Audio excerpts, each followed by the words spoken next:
la corrupción, la coima, lo que nosotros tanto decimos en el lenguaje común, ¿no? No tiene que ser necesariamente una coima en dinero. Bienvenida, doctora Changa, exitosa. Buenas noches, Karina. Muchas gracias por la invitación. Muchísimas gracias por estar aquí. ¿Qué es lo que nosotros estamos viendo en este proceso que no sabemos muy bien de qué es lo que tenemos al frente? Es tráfico de influencia, lavado de activos, pero estos autos de alta gama que son eh, que pasan por varios dueños y que están vinculados a los Sánchez Paredes, después Chibolín era el representante legal de Vaticano y entran otras personas como el dueño de Mi Barrunto. ¿Qué podría estar configurándose aquí en este caso que parece, o a mí nada más, me parece un poco extraño, ¿no? Que, o a usted también le parece que tiene muchos condimentos. Sí, definitivamente, Karina, las operaciones simultáneas, ¿no? Consecutivas, por así decirlo, ¿no? De un mismo bien que además es un bien lujoso, no huele muy bien en una investigación de lavado de activos. ¿Por qué? Porque una de las modalidades que suele utilizar quien se dedica a lavar dinero justamente es vender sucesivamente los bienes para despistar respecto del origen del dinero que dio lugar a su compra y también de alguna manera para bajar el valor inicial y luego recomprarlos por un valor menor, ¿no? Y eso un poco se aprecia en estos bienes lujosos, ¿no? O sea, el bien se compra, me parece que a más de $100,000, luego se vende a 100,000 soles, luego ya se vende a 30,000, luego hay otra venta más de 30,000, y al final una camioneta que tal vez costaba $160,000, $180,000, termina ya teniendo un costo de $30,000, pero en la propiedad del dueño inicial, ¿no? Entonces, estos son lo que en el ámbito de lavado de activos se suele llamar actos de conversión. Yo estoy convirtiendo dinero negro finalmente en un bien lícito, ¿no? Y bueno, claro, en el marco de una investigación de lavado, sí es pues un acierto o un indicio que ayudaría a la fiscalía a probar su caso. ¿Qué caso? Bueno, un caso de lavado de activos que es una segunda investigación contra el señor Hurtado. Y además también esto eh, ayuda y fortalece, lo hace más vigoroso al caso, porque yo estaba con Benji Espinosa hace algunos días aquí en el estudio y me decía que no tenía nada que ver, pero su defendida está dentro del mismo caso de Chibolín y que él está vinculado de alguna manera con las camionetas de Sánchez Paredes, que él le cante Happy Birthday a un señor que también esté vinculado a la Gran Manzana y que viva en Nueva York, pero que el periodismo lo haya vinculado ya y que haya encontrado el video, que no sé por qué deje los carros en diferentes cocheras de Lima, los abandone. Entonces, esto va diciendo algo, dice que su comportamiento es por lo menos inusual, que se comporta como un culpable. Sí, yo diría que su comportamiento es inusual, ¿no? Y no es tan exacto, a mi parecer, Karina, que la fiscal o algún fiscal esté definitivamente desligado de esta investigación de lavado de activos. ¿Por qué? Porque, como tú bien lo señalaste al inicio, estos bienes han pertenecido a personas que también han tenido investigaciones, me parece que incluso hasta por narcotráfico o también lavado de activos. Entonces, ¿qué pasa? Lo que habría que ver ahora y que de seguro el fiscal encargado está observando es si la fiscal Peralta ha resuelto alguno de los casos de estas personas, porque por ahí también podríamos encontrar vinculaciones, ¿no? Entonces, no es tan así definitivo decir que no, este es otro tema, ¿no? Porque lamentablemente acá hablamos de una posible red de traficantes de influencia, una posible red de personas que se dedicaban a ir contra sus funciones, contra los intereses del Estado, contra la ley y beneficiar pues a los que eran investigados por delitos que además son bastante graves, ¿no? El lavado de activos en su modalidad agravada se sanciona con 15 años. ¿No? Y el tráfico de drogas, el tema del lavado de dinero, el tema del tráfico de oro, también tienen penas bastante considerables, ¿no? Y, Entonces, de eso estamos hablando. y normalmente el narcotráfico suele ir de la mano con el lavado de activos, porque claro, Benji Espinosa, para seguir con el mismo ejemplo, me decía, no tiene nada que ver. ¿Y qué tiene que ver la Gran Manzana con la fiscal Peralta? Pero si usted me dice en una mirada del fiscal que está llevando, de la fiscal que está mirando este caso de Chibolín y su patrocinada, entonces va a tener que encontrar conexiones. Y si el narcotráfico casi siempre va de la mano con el lavado de activos, entonces allí va a tener que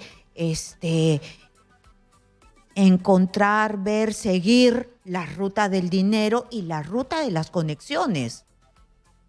Así es, tú misma lo has dicho, ¿no? Por eso justo lo mencionaba, porque normalmente todas las actividades de narcotráfico, tráfico de personas, tráfico de oro, ¿no? Suelen ir junto a actos de conversión, de ocultamiento, de transferencia del dinero negro que se consigue a partir de dichas actividades y que obviamente no se puede ir corriendo al banco y depositar en una cuenta.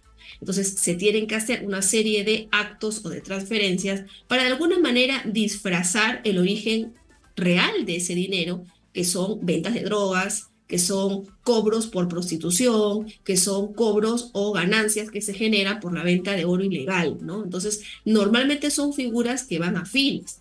Y ojo, mucha atención también con esto. Estas figuras no solo son afines entre sí, sino que también son la razón por la cual se creó el proceso de extinción de dominio, que busca, incluso de manera paralela, que el Estado se quede con los bienes que no se pueden justificar, que tengan un origen ilícito o que hayan servido como medio para cometer delitos. Entonces, ahí también, y por eso la importancia de incautar todos estos bienes para la Fiscalía, lo más probable es que respecto de estos carros se inicie un proceso de extinción de dominio que termine quitándole la propiedad. Ojo, no solo al señor Hurtado, sino la propiedad en manos de quien se encuentre que pueda tener conexión con él y que no pueda demostrar que la compra realmente era una compra real, ¿no? Ujú. Porque nadie compra un auto pues, de $180.000 para venderlo al siguiente año a 100.000 soles. Pero esta figura que el defensor del pueblo ha querido o que ha interpuesto una figura de inconstitucionalidad, ¿no? Ante el TC. Pero muy bien, para centrarnos en el caso, ¿qué le dice a usted que una persona que tiene o que ha utilizado y que se le ha visto bajando de estos autos de alta gama y que los autos en mención aparezcan llenos de polvo, los ha abandonado en diferentes cocheras?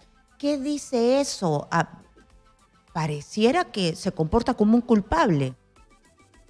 Es que, claro, una interpretación es que los ha abandonado. La otra es que los esté escondiendo de la justicia porque sabe que no puede justificar la procedencia legal del dinero con el que los compró.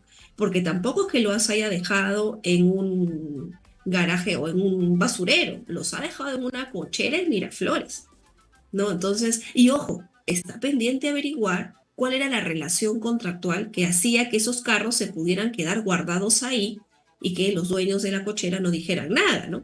Porque como comprenderás, cuando alguien deja su auto en una cochera y no paga por ello, lo lógico es que el dueño se preocupe y llame mínimamente a la grúa, a la policía, haga un reporte.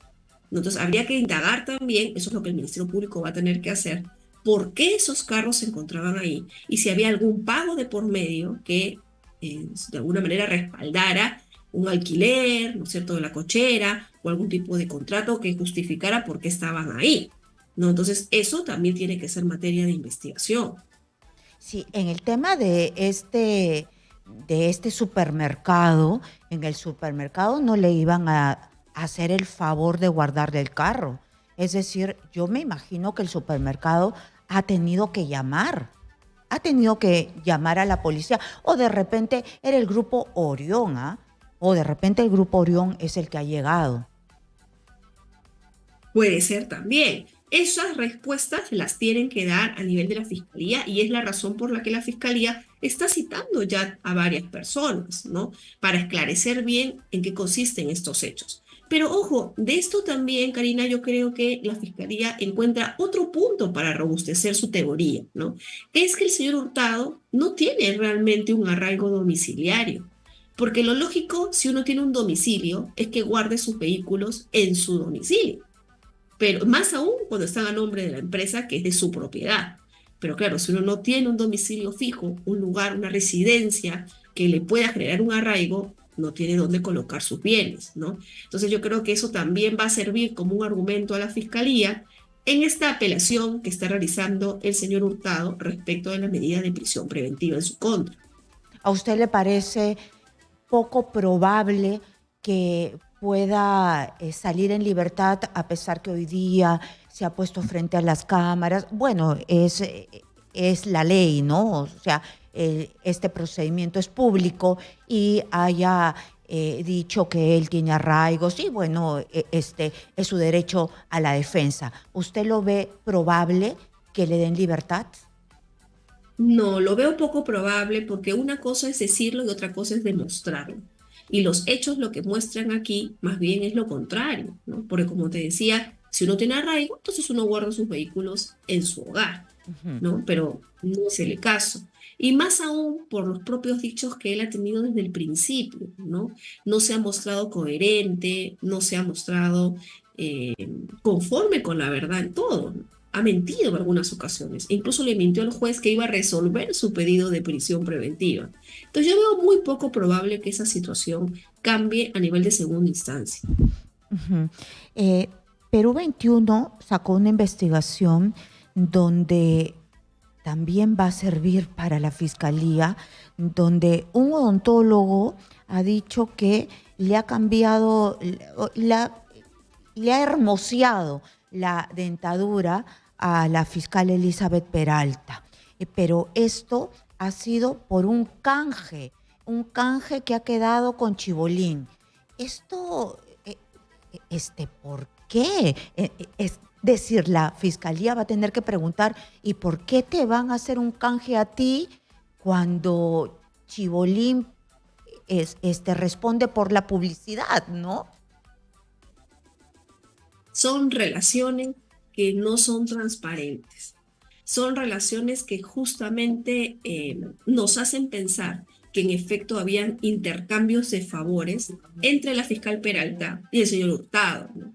Y hay que recordar una cosa, en la corrupción, la coima, lo que nosotros tanto decimos en el lenguaje común, ¿no? No tiene que ser necesariamente una coima en dinero, no siempre la coima es plata. La coima puede ser un pasaje al extranjero. La coima puede ser conseguirle un trabajo a mis hijas. La coima puede ser arreglarle la dentadura. Entonces, no necesariamente coima es plata, ¿no? Estos favores, ventajas que se otorgan y que dan lugar al acto de corrupción pueden ser de diferente tipo, ¿no? Y aquí, nuevamente, se le da otro punto a favor a la fiscalía, ¿no? Se le dan más elementos para poder configurar o reforzar su teoría en el caso. Ujú. Entonces está bastante complicado para Chibolín, pero para la fiscal Peralta se busca una variación de su estatus desde la fiscalía. ¿Usted cree que haya este cambio? Bueno, ahí desde el principio, ¿no? El juez y el fiscal discreparon. El fiscal considera que la mejor medida para ella es, al igual que el señor Hurtado, una medida de prisión. Pero la fiscal ha argumentado que ella sí cuenta con los arraigos y que no se va a escapar, no va a fugar, que ha afrontado todas las diligencias y por tanto solo se le dio una medida de impedimento de salida del país. Ella quiere que le revoquen esa medida. Pero ojo, Karina, la medida que le han impuesto es de por sí una medida bastante benévola, porque tú lo has visto, por mucho menos en otros casos, jueces como el doctor Concepción Carguancho suelen dar la prisión preventiva. Ella tuvo, entre comillas, la suerte de tener un juez garantista, un juez que está acostumbrado a utilizar el derecho penal de manera garantista, respetando siempre los derechos, y que en ese marco le concedió esta libertad y le dijo, no, vaya usted, siga su proceso en libertad, pero ojo, no salga del país, ¿no? Por obvias razones, creo yo, ¿no? Que es para que termine de afrontar y pague una caución de 30.000 soles. Y mire el monto acorde con los ingresos que ella razonablemente pudiera haber tenido. Entonces, que ella pretenda ahora una revocatoria para algo más benigno, yo creo que es muy poco probable. Yo creo que su apelación responde más a un tema de estrategia legal, porque si solo el fiscal apelaba, lo que le podía venir era siempre algo peor. Pero si ella y el fiscal apelan por un principio que se llama prohibición de la reforma en peor, ella de alguna manera le puede hacer frente al fiscal y conseguir lo mismo que tiene y no algo peor. De acuerdo, ha quedado clarísimo. Muchísimas gracias, como siempre, a Romy Chan, que nos explica tan claramente las cosas. Muchísimas gracias, doctora, por estar aquí